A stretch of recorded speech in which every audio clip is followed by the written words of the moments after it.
Howdy, everyone, and welcome back to my podcast, Breaking Stereotypes.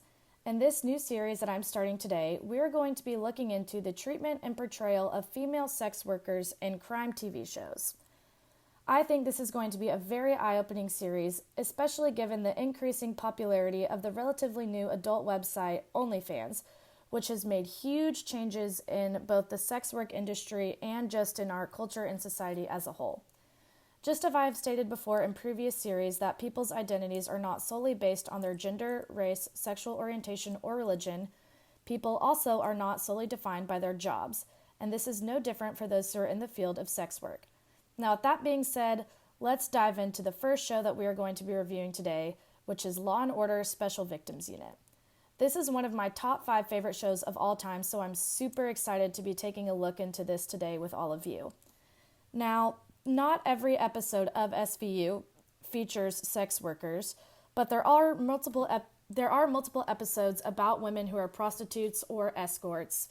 So let's just jump right in and take a look at how this show chooses to depict them.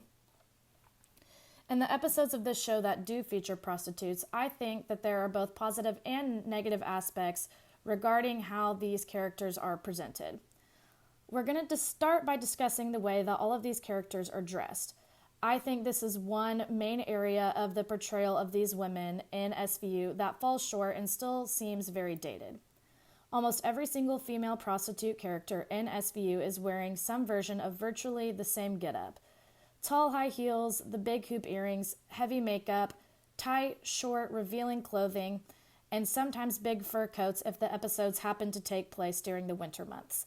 To me, this is a very classic and stereotypical depiction of how people think prostitutes look, and this show does not stray far from that stereotype.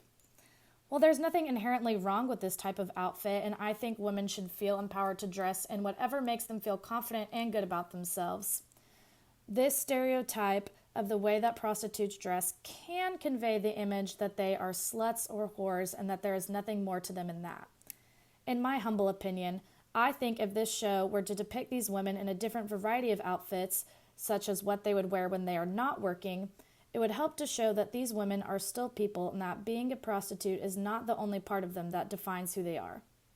Now, on the flip side, I get to hype up this show because I do think that there are some ways that it portrays women in sex work in a positive light that could help the audience to see that these are still real women who live real lives, regardless of what they may do to make a living and to make ends meet. One particular episode that I think does an especially great job at this is Season 14, Episode 9, called Dreams Deferred, which I would highly recommend you give a watch if you haven't already. This episode is about an older prostitute named Janine who goes missing when a man she used to be involved with goes on a rampant killing spree across New York City.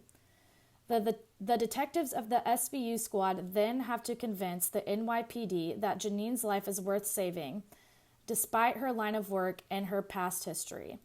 The NYPD was not overly eager to help Janine because she had been previously arrested for multiple drug and prostitution charges, which was not something that they valued highly as worthy of saving.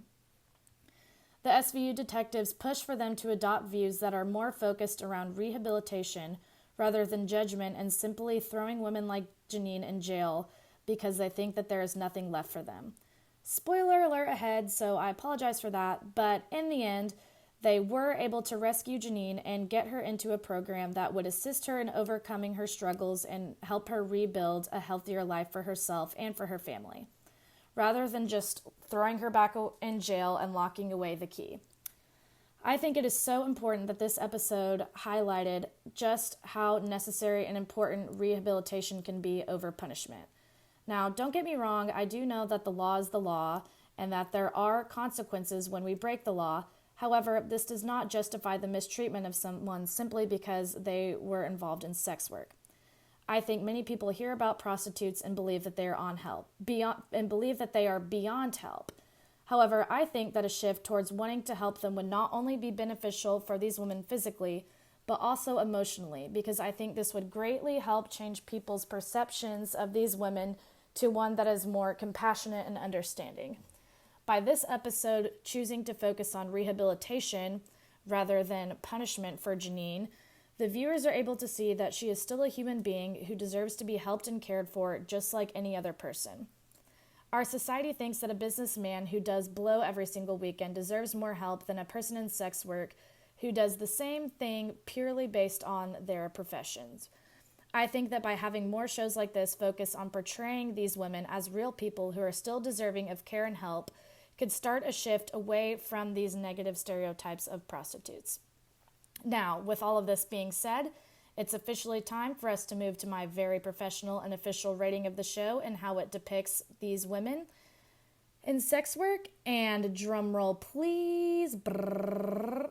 My official rating is an 8 out of 10.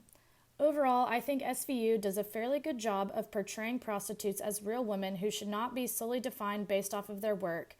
But I do think there are still some stereotypes that could be overcome, such as how they dress. And it also depicts many of these women having a substance abuse issue, which just creates another problem and another stereotype that women like this in real life have to overcome. SVU, you're off to a great start in this area, but I know you could do even better. So keep up the work and keep pushing to make a difference for women in this line of work. Well, guys, thanks for tuning in again. I'll be back to talk to y'all next week when we take a look into one of the most elite shows ever created, Criminal Minds. Take it easy, folks.